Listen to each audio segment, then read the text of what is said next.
Hello and welcome into today's edition of the Arizona State Sun Devils Insider Podcast. My name is Kevin Hicks, and I'm the lead beat writer for Arizona State Sun Devils on SI, and I will be joining you today as I have every day for the last 2 months or so, and every day moving forward.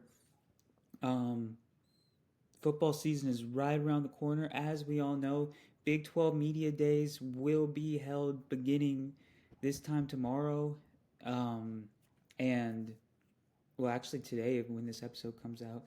And anticipation around Arizona State football is at a fever pitch, and we will talk about that today. Um, Before we get started, please follow me on X/Twitter at khicks_21.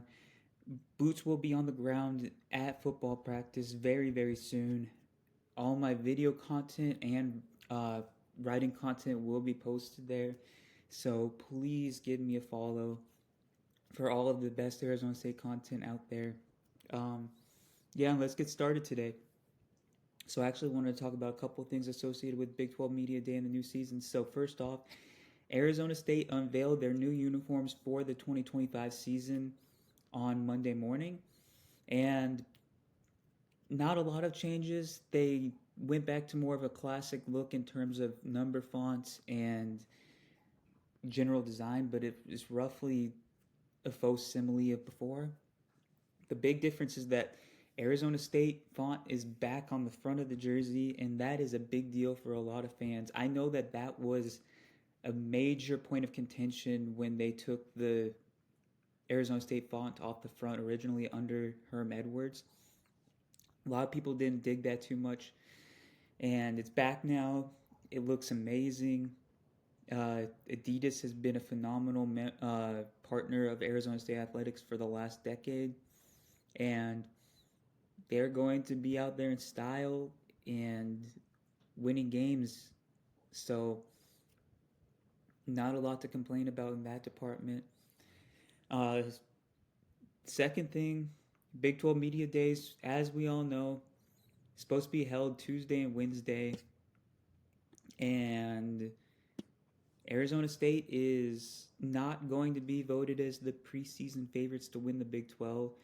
As you may have seen 2 weeks ago, athletic directors and head coaches of the Big 12 programs voted to end the preseason poll because they didn't disclose a reason, but we all know Arizona State was picked to finish last in the Big 12 last season, and they ended up winning it.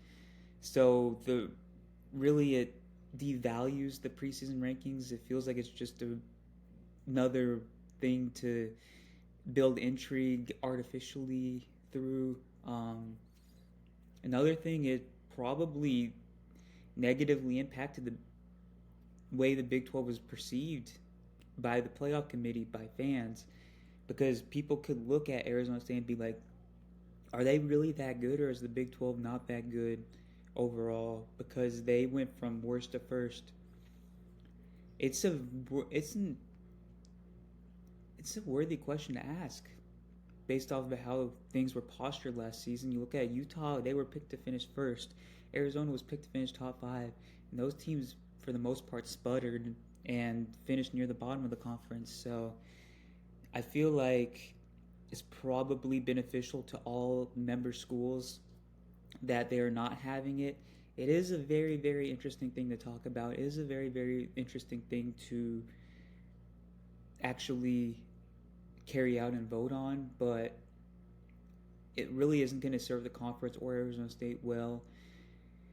I think most people know, anyways, that Arizona State is probably the favorite to win the conference right at this moment by virtue of returning 17 starters, the entire coaching staff, Kenny Dillingham, um, and the fact that when you're on top, somebody else is going to have to take you down. That's just how it works. And the Big 12 is going to be better this year. I am sure of it. Let's talk about some of those teams that could take Arizona State down in my mind. So the other contenders in the Big 12, I believe Arizona State and Texas Tech are in their own tier at the top, just based off of how the teams look on paper. The culture that the two programs are cultivating, the mindset that they have, I believe that they will be the top two frontrunners to win the conference. And it's possible that both get a playoff spot. I believe the Big 12 could be in play to get an at-large spot this year. We'll see how it transpires, but they're in a pretty solid position as a conference. And then tier 2 of contenders, I have Baylor, I have Kansas State, and I have Utah, I believe. So I have TCU actually. I have TCU at number 5, my mistake. TCU is kind of a wild card because I believe that they are one of the more polarizing teams in the conference. I believe that they could finish top 2 or 3, and I believe that there's a world that they finish 10, 11, 12 in the conference. We'll see. TCU does have a questionable defense heading into the season. We'll see how they perform, but Josh Hoover and that high-powered offense should keep them in many games this season. Iowa State's a sleeper. BYU could be considered a sleeper. I'm not going to consider them really a conference contender this year after presumably losing Jake Retzloff. But Kalani Sitake is a phenomenal coach. They have a great defense. They have Chase Roberts. They have some pieces on offense still. Just comes down to the quarterback conundrum. Kansas is a sleeper. Colorado is a polarizing team. They could go anywhere from like 4-8 to 9-3, in my opinion. The Big 12 as a whole is going to be very, very challenging for the Sun Devils, but the continuity, the top to bottom talent, the depth, the coaching, all of those things play into Arizona State's favor. While the schedule is tougher this year compared to last year, that shouldn't preclude them from running the table or coming close to running the table. They can win every single game on their schedule. I don't think there's a single game that anybody can point to and go like, that's a game they absolutely will not win. So we'll see how it goes. The Big 12 all preseason teams are still being voted on.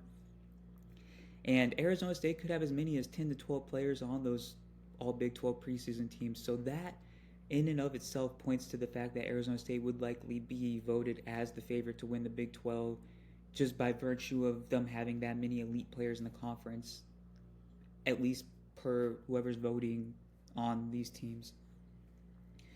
Sam Leavitt's a lock. Jordan Tyson's a lock. CJ Fight's a lock. Xavier Alford's a lock. Keyshawn Elliott is a good bet. Ben Coleman is a good bet. You could have guys like Shimon Mateer. You could have Jesus Gomez, the kicker. You could have Keith Abney, Javon Robinson, Elijah O'Neal. There are so many players on this, even Kanye Udo. You could have many players on this Arizona State team that get all Big 12 preseason honors, and for the most part, it is based off of very, very pointed merit. This team is probably better than most national pundits are advertising on paper. This is the deepest team that Arizona State has had in probably a decade, maybe even more than a decade. As we all know, well coached. This is the best coaching staff that Arizona State has had maybe in its entire history. And there is so much to look forward to. Season opener on August 30th against Northern Arizona. I am so looking forward to attending that game and giving you the best Arizona State content on the marketplace. Once again, thank you so much for tuning in today. That is all. I will see you tomorrow. Please follow me on X/Twitter at khicks_21 if you get a chance to do so. And once again, I will see you tomorrow.